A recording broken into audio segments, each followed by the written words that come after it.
talofa ma whawhiloa I atu pa ia o tātou no umale kalesia nei tai au fau tātou mātua whalengai tamaya whiatunai ma tina ia perise no loa tātou kalesia tamama tina uso matu whawhini whapea nei tātou whanau o maia o le a tātou tāpua I le atua.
Le leo na vivi atu le li ma ia whaipe senga I lo suafa le CCCS ia tau atu I le tae ao lo walofa ia tau atu fo I le po lo whamaoni I le la au pese se fulu na manoa ma le nā peli ma le leo le ki tara a wā ua e whawhiawhia mai a te au I lau ngā duenga le li ie o te alanga fia o no mea ua whaia e o ao si o tātou tāno mo le nganga pa ina awa lava nei a te mātou le li ie awa lava nei a te mātou a ia tui nātu le vi inga I lo suafa o no lo walofa ma lo whamahon tutu lai lo no malau e kale sia yo luma le nei tai au mato te si fatasia e mato taulanga o le viinga ma le whaaftai I lau fiu sula ina ai lo walofa mlo wanga le lei le nava yaso o tuana yatu o wawa e tai mai le soifua ma le ona o tangata I le nei tai au fau I le manuia a fio maia e hala I lo nganga pa ia. Tai tōrua ina o mātou tangata aunga vale. Ina ia mawhai ona mātou whaia le nei ngā duenga. Mai ua tuai mea o malawai le whaasisilina o le vi inga o lau a fio. Ono Yesu Kariso lo mātou o lii ma lo mātou whaola. Wala tuai la mātou tālo. Amen. Nganga sa e a fio mai ia e ngalue ai ia tupu ai o mele lei tonu ia I mātou se lau sfulma lua ingo le tua o le a tātou pese ai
whaitawina o le tuspaia.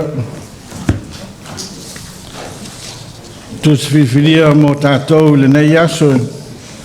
Tusai ma le whaasinonga le tuswhaitau aso. Mawalea mai le whenga ingo fōu. Tusi le whai awangalia o mātai o inona mta upu e. Lua sfun man wha. A matal tātou whaitau le whai upu mua. Whaangata mai le se fulu man wha. Mātai o lona mta upu e lua sfun man wha. Tātou whaitau e peo na masani ai. Mai le whai upu mua. Whaapau mai le sfun man wha. Whaafonga mai a. Nisi nei o a fionga alo tātou utua. Ono ulufafo leo Yesu, ua maliu ese le manmanu. Ono mai ai leo ona so ia te ia, whaasino ia te ia, I whale o le manmanu.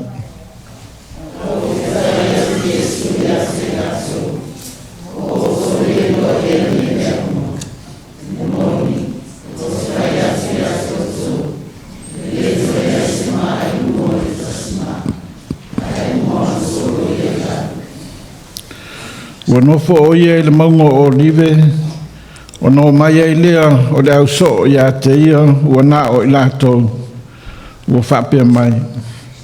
Ia e whetalai mai a te mātou, pe o a whea ia mea. Pe se a fo I le whailonga o lou maliu mai, ma le ngā taanga o le lanulangi.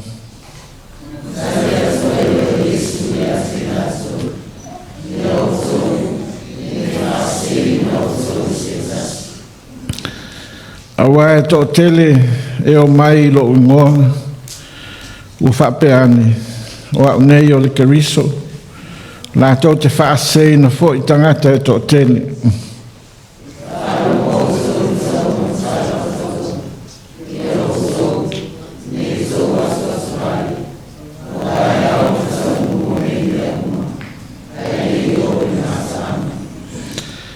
Awa e si I le taua I le tasi nuu I le tasi nuu, ma le tasi malo I le tasi malo. Ono o mai ai lea o onge, ma mafui e lea mea ma lea mea.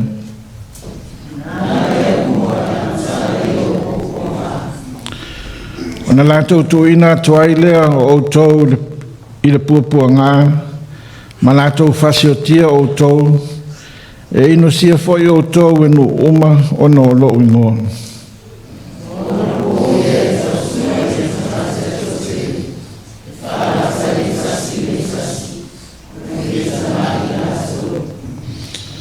E tu mai foi perfetta pelo to tele, la to te fase foi tangata e to tele.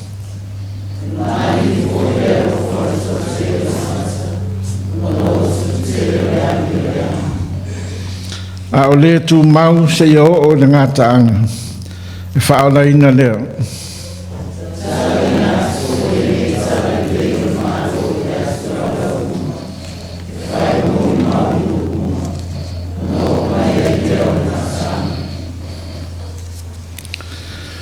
Tau ina ia whaamanuia tele mai le atua. E ale le tātou whaitau man whaanongolongo inisi o ana fionga. Ma ia tu mau atu pēr lava I lo tātou utua e tō tasi o lona vi inga e whaavavau lava. Amen. Ia o lea te wawa ai atu le por kalame o tuina mai o lo o iai le waangalero na whale Tala mo Tamaiti. Ia e vai atu fōi Fōlinga mai o loo tusia mai ni mta upula mta tusi la po alava ia o lona wing tau o lava ona whaistala mo Tamaiti ia Tamaiti o la whaita tau Tala o le Tala na tupui le atunu leo Amerika whamai ai se tasio whai whaatoanga o se ali ia faisana whaatoanga o le lafu moa ia po le pā moa. Le sina asona Alu ele savalinga ale nei ali I tua ele tongava ia e mata alu le savalinga ale nei ali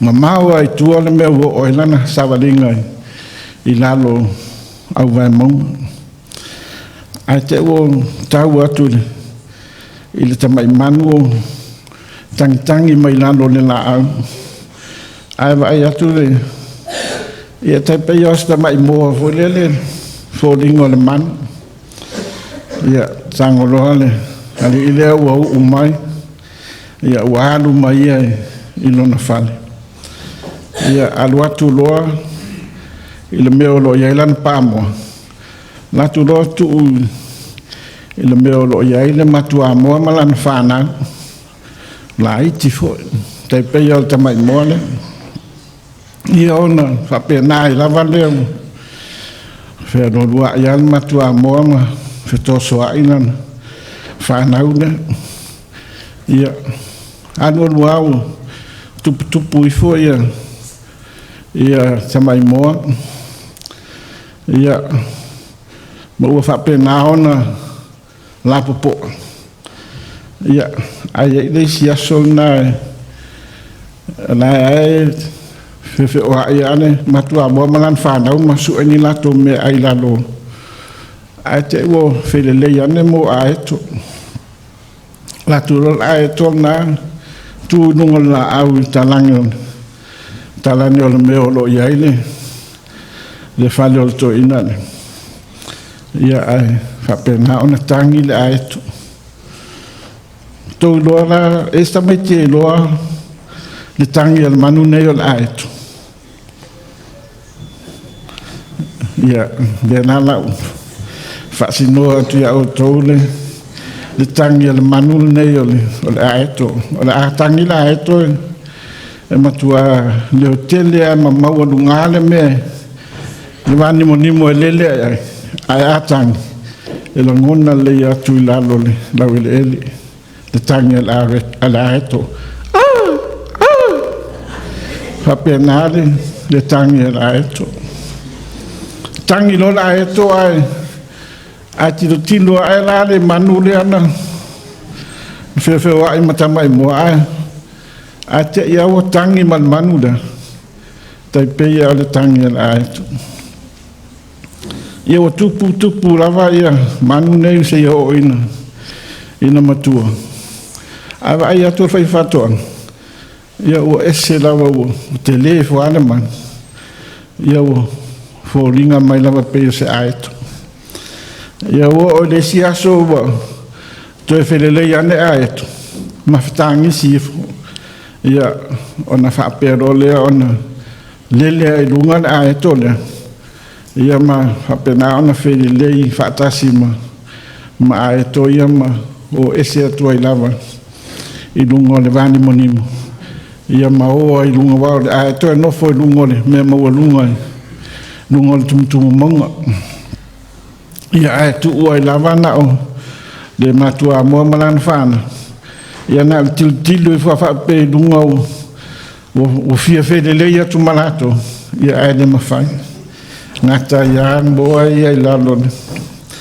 lau ele tato tala na Tamaiti e se Tamaiti ta mai se o ngata o mfaiona ia mau mai nei tala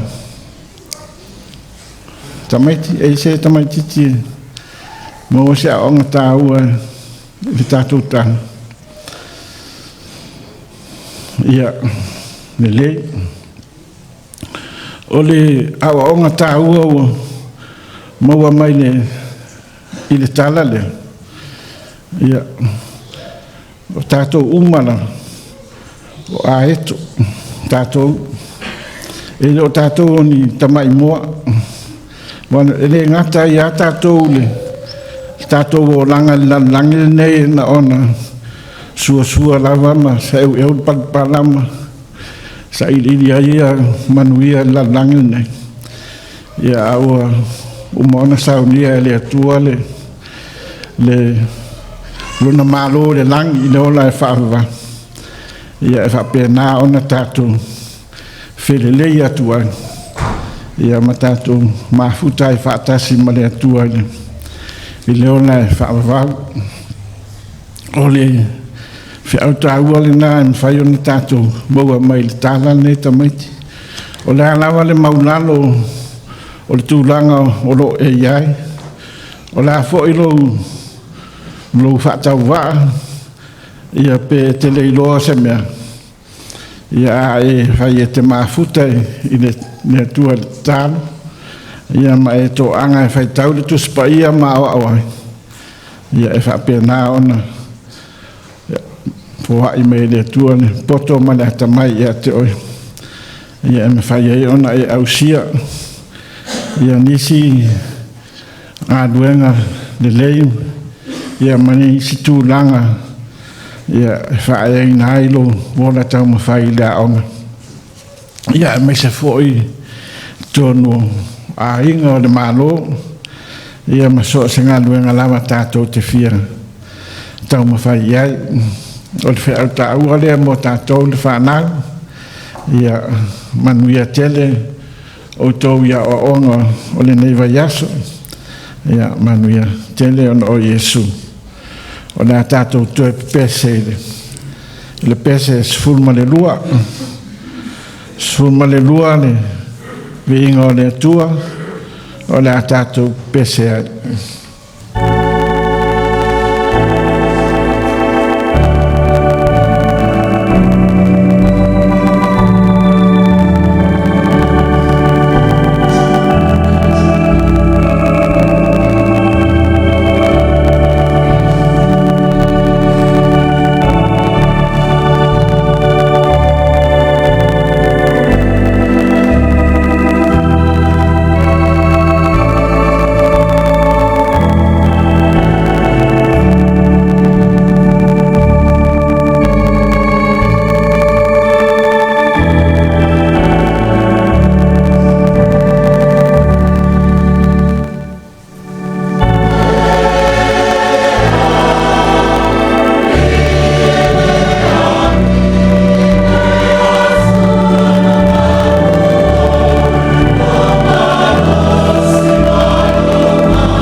tātou whamauralo atu numo le atua tātou sanga, tātou whaaftaima, whātou senga, tu ina atu o tātou mana o le atu.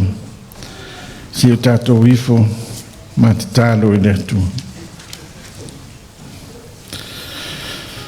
Le li ia lo mātou tua, o le e ou le mana, ma le mālosi mala.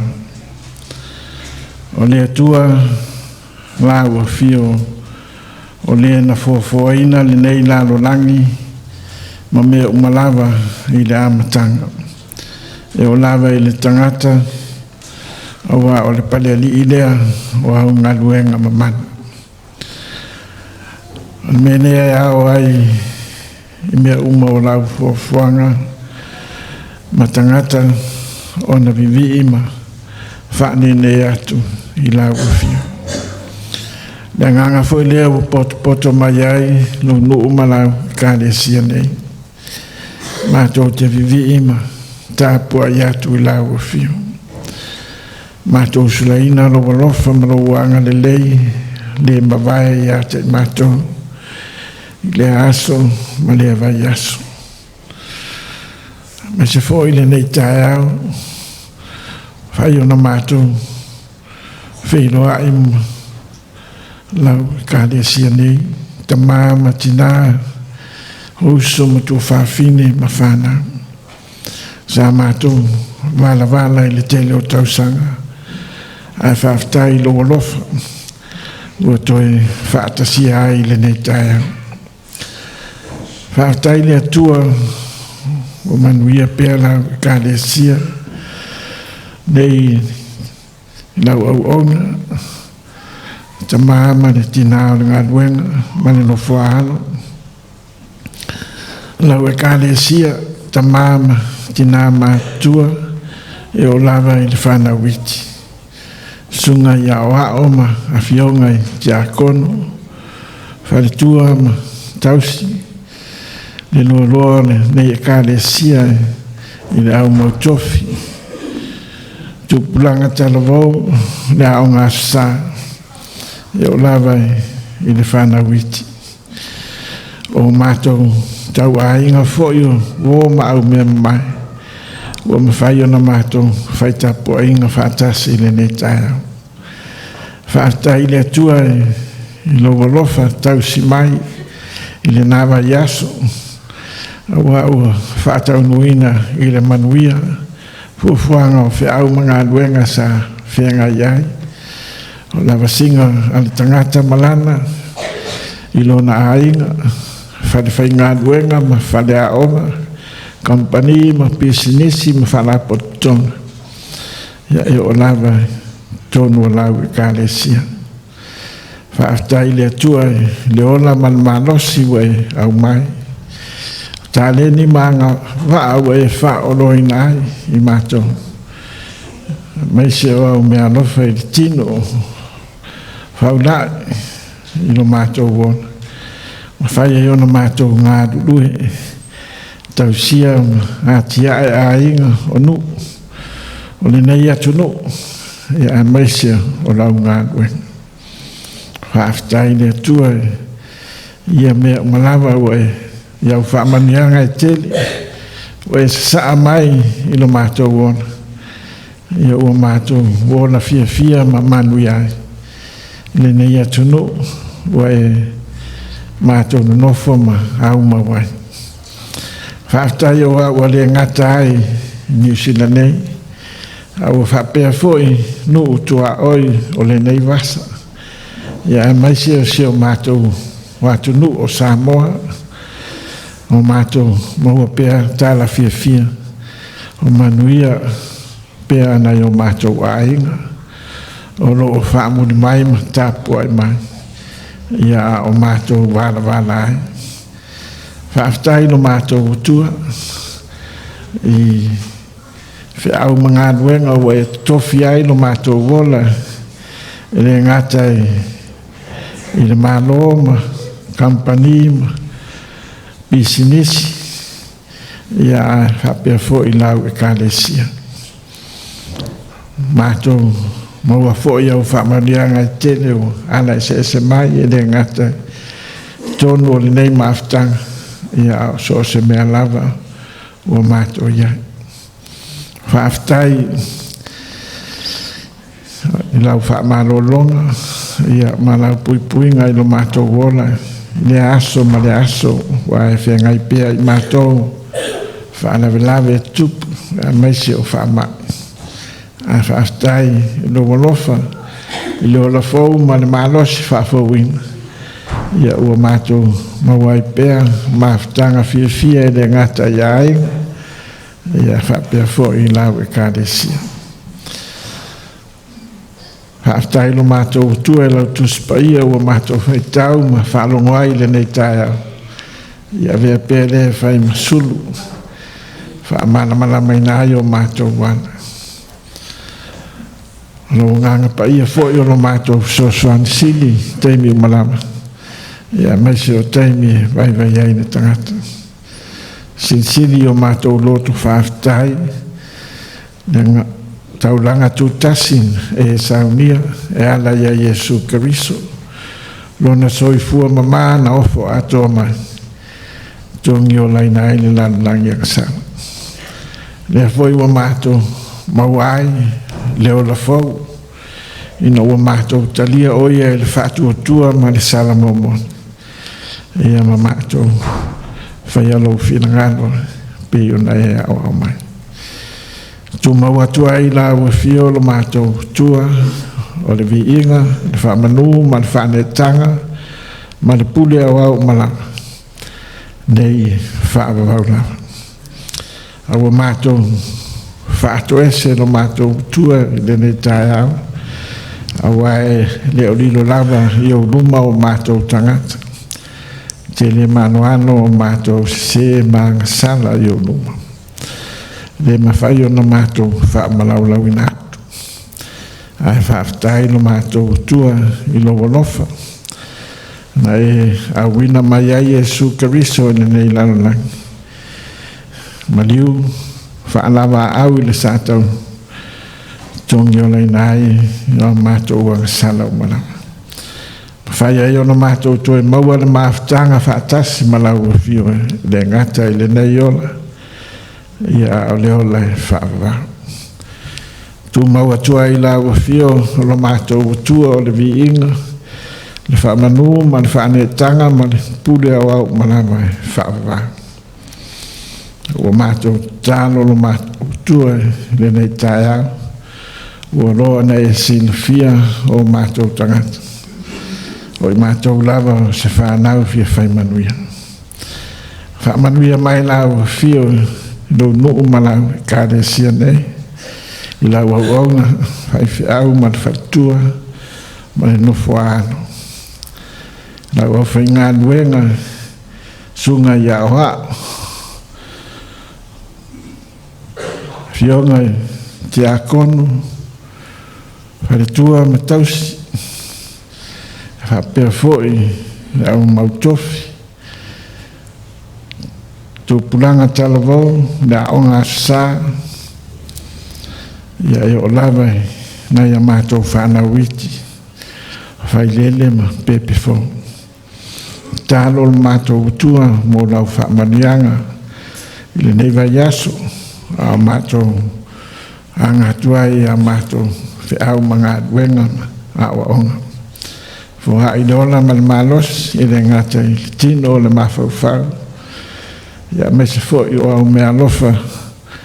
Ia whapenao na e whaoloi nai o mātou lima. A wahawhi au mga adwenga na awhenga ia.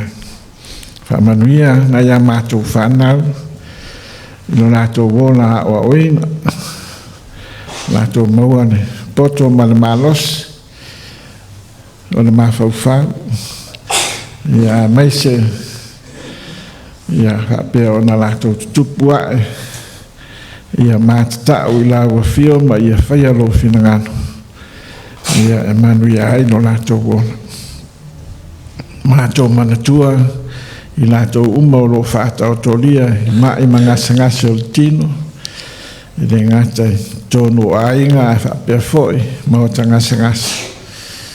le leila o fio to fa fo sia o la malmalos mato mantua ila to lo fe ngaio po nga ma fa ingata o la nei le ngata le nei atunu ya atunu uma o le langa o fe ngai ma fa ingata o no tau ma fe va inga o malo o fama matangi malosi o mafui mangadu ya fa pe foi onge ma le mungana mato mantua ila to uma ila mato talo ia o tu yai la sosani o lo au faola ia mese o lo fide mu mato talo no mato tua ni va ya so ya mato fufuanga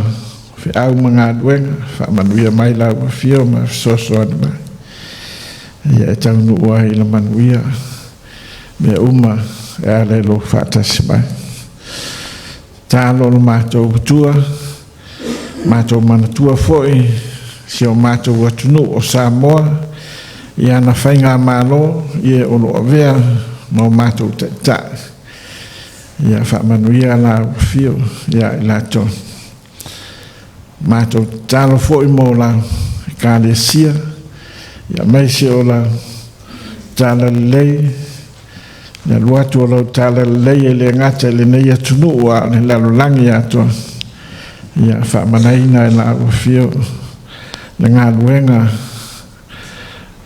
lo whea ngai ma au luatu lava ma le mana ma wani a nganga stele mo la uafio ma lo mano wa mato talo ia le li ie i le nei tae a mato whaalongongo foi i rau upu o lau ngaina ia ngā lue mai no wanganga i o mātou lotu whaamatala lotu lau o fio le whiau o le nei aso ina ia whaapeo na mātou whaalongo malmanino ia ma mātou talia ma le fia ma whaongai ia wahala mātou sāwalinga i le nei vai aso wahala wafoi pupo ngā ma whaingatao fotu ai mai i le whae ungo le nei maasina ma le anga i atu le nā maasina fo whaanoloa mai ma whaapaolo mai o aolofa sa mauli le mātou sāwalinga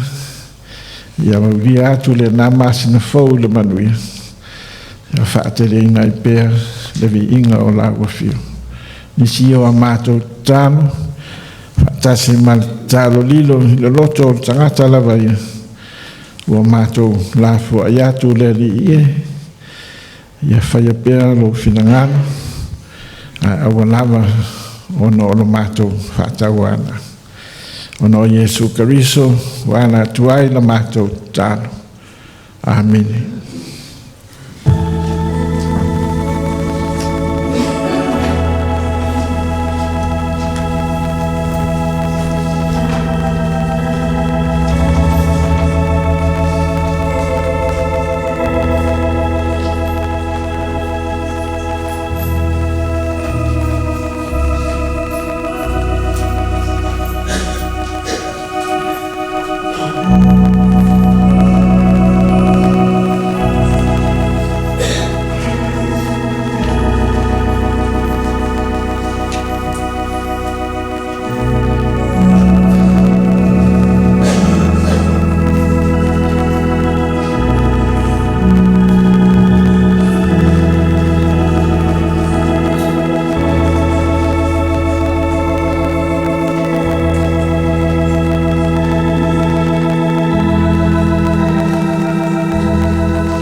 Tātou talo whapaia le fōa.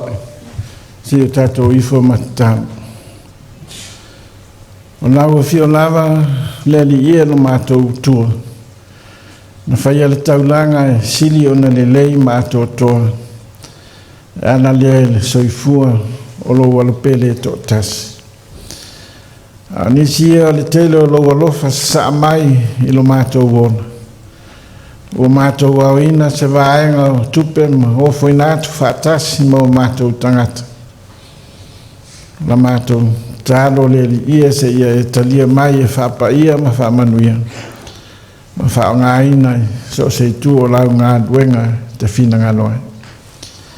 Awa o mai lau fio ia i mātou i le tāua le nei ngā duenga. O leo whainatu o lo mātou wola ma me alofa e tele o e fōa i mai. Tautu ai lau ngā duenga. O mātou wala au e ale lo lava suafa Jesu lo mātou o li whaola. Amen.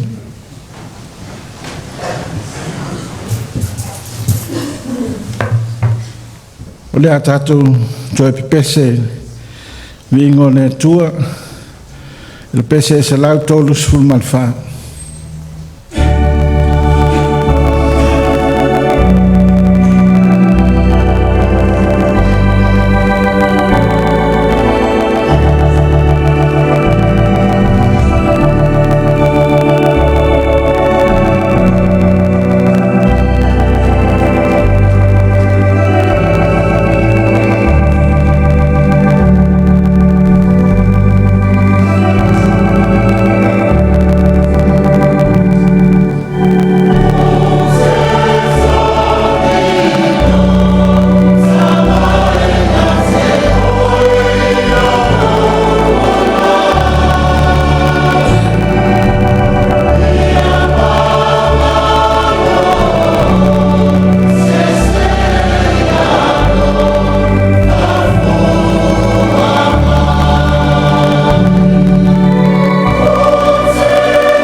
Ia ai fai ale la unga e fia vele nei avanoa Faatalofa lo ia tua i tātou kalesia Sandringham nei. Ia tātou mātua whaleanganga wheatunai ma perise. Ia me se whoere pa ia ole. Tātou tāpua inga nei, ta māma tina, sunga iau ao ma fionga i te akono, wharitua ma tausi. Iau sa o ao ma Tamaiti. Iau lava i tupulanga talavou, ia manai tātou whanau. Whai ana tātou whai tāpua inga whatasi le nei tai au. Ia wō whoima au me mamai. Ua whamarole soifua ma le nangi mama. Whaafitai le lofa o le tua maua le nei avanoa. Ia tātou te wheiloa iai. Ia ua whai whoi ana le nei avanoa tā ua o Taitaiina ai le tātou tāpua inga i nei tai au. Whamarole ngā lue ma le whaatotoa i ngā ruenga le tua. Ia whaanongolongo mai lava i Samoa ma mata mai fo i lungo o te penga whai ilang. Lungo o penga whai ilang. Ia olo manuia lava le tātou ai ngā lotu nei. Ia sanga whaatu maui nai pēr le vi ingai i le tua ono olo nā lofa. Ia mole atu fo i le whaamalo ma le whaafitai le tātou tō mātua. Ia mese le tātou e kālesia. Ia ila o tō tāpua inga mala o tō tāno. Ia ua olo manuia lava le ngā nuenga olo ngā lulue ai Samoa. Ia la mangoto olo malolosi foi ma ua. Ia whaatasi ma sia ma whanau ngal tōtasi. Ia o le nganga whaafitai lea. Fia mori atu le nei tai au. Ia manuia tele le tātou nuuma le kālesia ma le tāpua inga le nei tai au. O le launga i le suafa malu o le atua le tamā, le alo ma le nganga pa ia. Amen. Maua le matua o le launga mai le tusi sa Taitaiina, ma tai o lona mata upu e lua sifuru ma le whā. Aua whaangaina le whai upu e sifuru ma le whā. Whai ma matua. O te toe Taitaiina. Tala ina atu fo i le nei tala le lei o le malo i le atu lau uma. E whai ma mori mau i no uma. O no oma iai lea o le ngataanga. And this gospel of the kingdom will be preached in the whole world, as a testimony to all nations, and then the end will come. O leo aua manatu o le launga pe ona whaatatia mai tātou tusi whaitau aso mo le nei aso whai mai. La fua i mea tuai ma whaaudu whale mea fau. Out with the old, in with the new. A whai mai le au tū wa au ai le whaitaunga ne tuspa ia i le neiva yaso. O le o mai o le mano. A tu whaatasi la manatu i e lua o na whaapea lea i lau tu whaatasinga. A tātou la fua i mea tuai ma whauru whale mea fau. O no o mai lea o le malo o le atua i le nano langi ma le sio manga o lo tātou mo lai.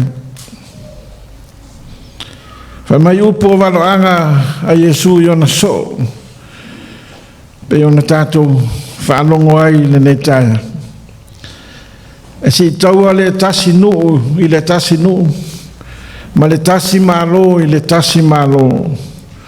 O na o mai ai lea o onge ma mafui e i lea mea ma lea mea. O na lātou tuina tuai lea o tōu i le pupua ngā ma lātou whasioti o tōu. E ino sia fua i o tōu e nu uma ono o lo ingoa. A fua atu i le nevai tau o lo tātou iai. Ia o mea lava ia o lo tupu. O taua ma whewai a inga o malo. O onge ma mafui e. O whaamai e pepesi. Whai tau fia afe ma afe i nā tōu a mali le wai. Ana lea ua manatu ai nisi o le au kerisiano. Ua lata lata le toia fio mai o Yesu ma le unga o le lalolangi. E pei ona walo ia mai. A le au foi leo lo launga ina e le tele o le au whainga luenga. Pe ona iai lotu o le Assembly of God mai si lotu. Le mafuanga lea e awai o na tātou nofo mana malama i a fionga le atua. Pe ona tātou whaalongo ai le nei taia. Nei maua tātou i le popole ma le atu atu vani. Awa o mea lava ia o lo tutupu i le nei vai tau ma le o langa o lo tātou iai. Ai au lava o na mausali ma mawaa lo tātou whaatuatua. O lo soifua le atua o ia e pule awao i mea umana whaia. Nei maua tātou i le whaavaivai, ia meise o vaivainga ia o le popole vale. O na sase ai lea o le tū e ave iai na tātou whaamafa. Ni tūlanga foi lea na iai le au so o Yesu tusa ma le mori mau a mātai. Le tasi aso na ulu whale a Yesu, na ulu whafo a Yesu le malu. O le anga ia se atu mo na so. Ai te pane lau so le malu ma wha sino atu iai o lātou lima. O no le loto ma le nganga whaanga e tia. O wao le malu Jerusalema sa whai ma mitanga o so se Israelu i le waitau. O le whale mataanga i tangata o nu ese asia seane i le ai o tāwita. Awa o se malu e tū maualunga mamatie. E malu matango o fie lona tūlai mai. Ai mai se ai o le umi ma le lautele o na loto a. Ua whaatu saina i le ono mana e lakapi. Le mafuanga lea o le whaanga e tia o le au so. Ai whaata ia lava i lātou i upu ma whetalainga Yesu. Whai upu e lua. Ua outou le iloa ea nei mea E moni o te whai atu ia te outou. E le toi iai se maa i lunga o le tasi maa. Ai ona solo ia inana. O upu ma whetalai ngā Yesu ua le ngata ina whate ia ai lau so. Ua whapea foi ona mauai i lātou i langona o le mautonu ma le masalsana. Ua whapea foi ona tū whesili ai le mawhauwhau. Pe whapewhia ona solo ia I lalo le malu o le atua soifua. O le atua e le ai se tasi e whaatusaina iai lona malosi ma lona matautia. Le malu a whai mawhioanga o le atua I lona nuu whiwhiria o Israel. Le mafuanga lea o le ai o se tasi o le au soo na tali atu ia pe fesiri foi I le fia malamalama. A ua tau loto I o lato mawhauwhau upu alele. Muliane no ua tau nuu la lato o savalinga I le mongo o liwe. Ona whapea lea ona lato whaalatalata atu ia Yesu ma le fesiri. O awhia ea o le atu tupu ai a mea. Se a fo I se whailonga. O lou mariu mai ma le ngā taanga o le lalolanga. E lua ni tu tāua o ro tāua e Yesu. O te whiau mai tātou te mawhauwhau a tili ai. A wā o I leo lo ta oto ai se whiau mo tātou I le nei aso. Mua. O lo whamawina e mātai o le whaiupu e whaama le lima e whapea. Ia o tau nei whaase se ina o tau e se tasi. A wā e tō tele e o mai I lo ungo. Ua whapeane o au nei o le keriso. La tō te whaase ina foi tangata e tō tene.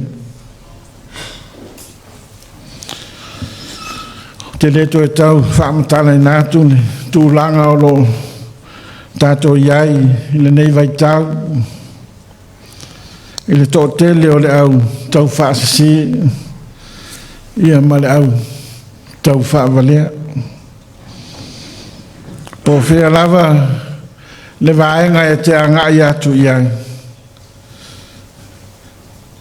Ia maua I lava le vaenga lea. O le ngata lai le o langa whaiso. Au whapea lava foi I le ngā luenga le atua.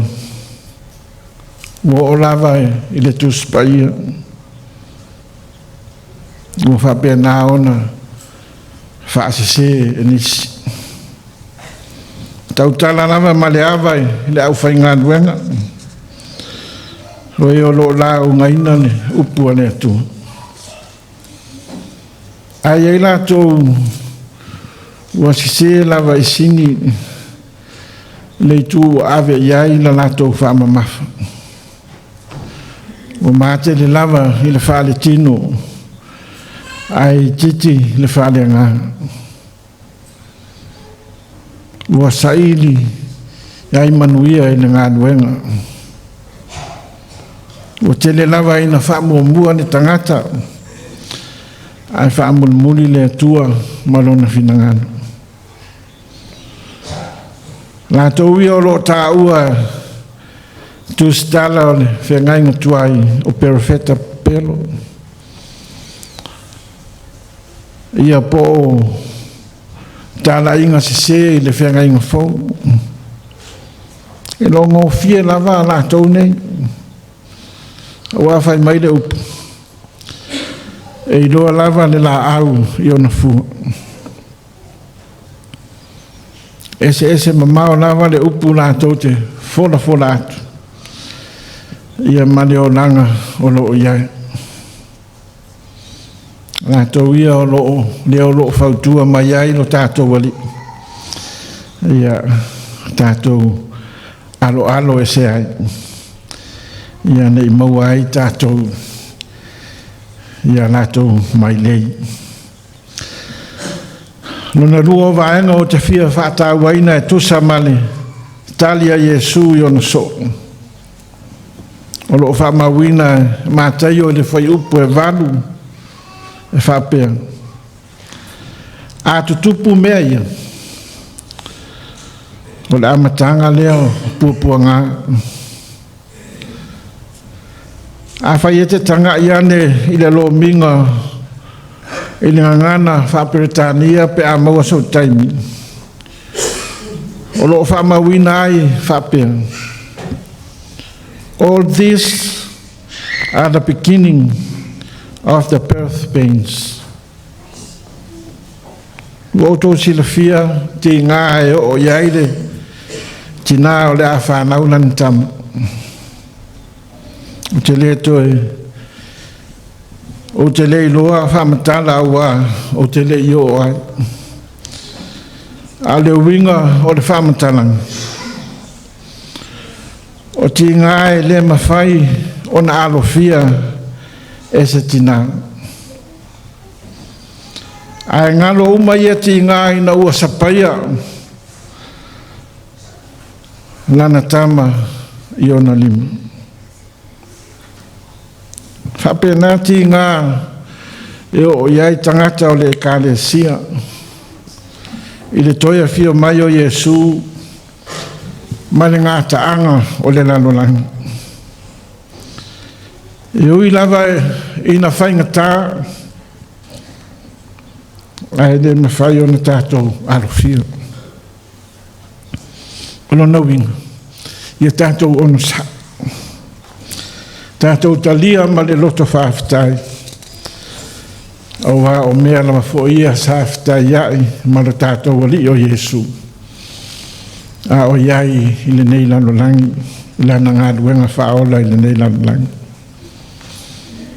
O mea ia e o ngāe, tofo i nai no tātou wola whaale whaatutu. Ina ia mausali ma maua. Ina ia vea tātou whai maso, wha maoni a Yesu. Fola atu lana tala lelei ma lana whaolatanga i le lanolangi. E lena o le fola sidi o na tāua. A le olai. A wae lei se na unga e sili o na malosi. I le olanga o le tangata whaatutua. O lo mōri mawinai le alofo le atua. Ka mai upu o whetalai ngā Yesu o matua i le raunga. Whai upu e sulfa. Taitaiina atu fo i le nei tala le lei o le malo. I le atu lau uma. O na o mai ai lea o le ngātaanga. E iai le tali tonunga anisi. O lau sue i le tuspaia.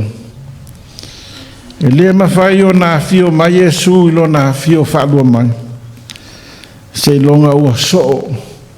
Atunu uma o le lalolangi tala le lei o le whaalatanga.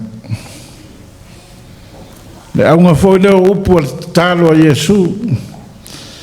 Ia o mai lo malo ma ia whaia lo finangano i le lalolangi. Pe o na whaia le langi. Taltonu nisi o le au kerisiano. E whatoa atau nuu lava forforanga ia Yesu. I lona a fio whaalua mai. Au a taltonu fo nisi. Na tau nuu lava le malo le atua. I le aso na soifua mai ai Yesu le nei lalolangi. Maolai. Ono winga tātou te le toe tau whaatali i le toia fio mai o Yesu. O le teimi lava e te whai ai le finangalo o le atua. Maolai. Le teimi lava fo i lea e o mai ai le malo o le atua. I le lalolangi ma le sio manga o lo e iai. Lona winga e mana o mia lava o na tātou la fuai o mea tuai ai whaulu whale mea fau pe o na maalie i le autu o le nei aso a whisini po a mea tuai e la fuai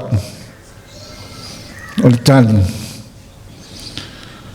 o mea o loo sai tia ai no tātou wola i le o langa tuai o tātou masani ai o mea nai a ona la fuai ona mawhai ai lea ona tātou whauru whale mea fau o a mea fau e mana o mea ona tātou whauru whale o le tali a tātou talia Iesu e a vea ma whaola vai mai le moli maua Paulo i lana tusi o le lua le koronito ta upo e 5 alfa i upo e 15 o le nei a whai ua ia ke riso se tas o le tangata fōuia ua mawai le o la tuai whaauta ua o mai le o la fōu o mea uma fōi mai le atua ia ua uma o na whale leia e ia o i tātou ia te ia e ala ia Iesu Keriso matuina mai fōi ia te i mātou le ngā luenga o le leng le whiau lea ma le ngā luenga le atua ua wālau ina ailana e kālesia o e maa ele o le whaasese o tangata ele o le whaatupu o le vevesi i mawhitanga ai a whai ngā luenga le leie manui ai a ina o nu o le atu nu ma whaalu alu ai luma le malo o le atua i le lanang ia whai le alofa ma ia whaatupu le whine mu. A whaapea o na tātou whaia. O na o mai iai leo le māloa le atua e tonu o lo ainga, o lo nu, o lo watu nu, malau e kāne sia. O le whia au lea mane, tāla le lei i le nei tāia. Nāla foi lea nā whio mai ai e sukeriso le nei larulangi. Ua ia whaelo mai ia e tātou le ala. E au na tātou mui masama wani ai. Ia tātou te mau ai le ola. Ma tātou wola fia ai.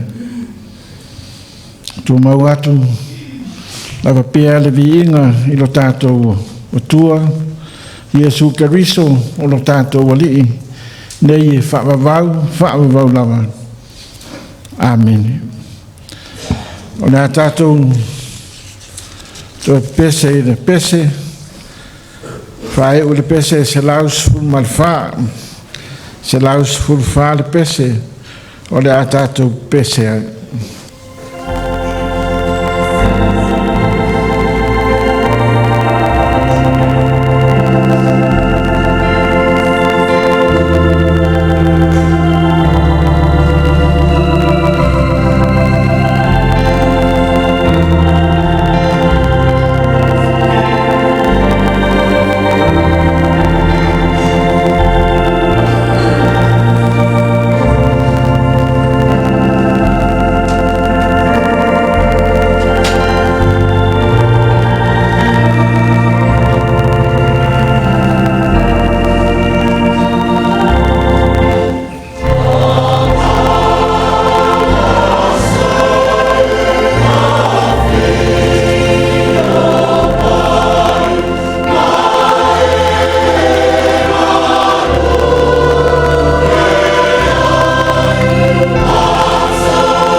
Nā tātou whai u le tāno, o le tāno whamanuia.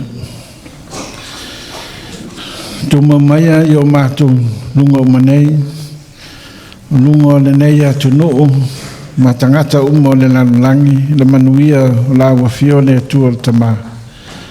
Le alofa CCCS o Yesu Keriso no mātou wali. Ma le maftanga whai pea ma lo nganga pa ia. Tuma maia i la sonei maso malawa, se i o le whaamavau lava. Amen.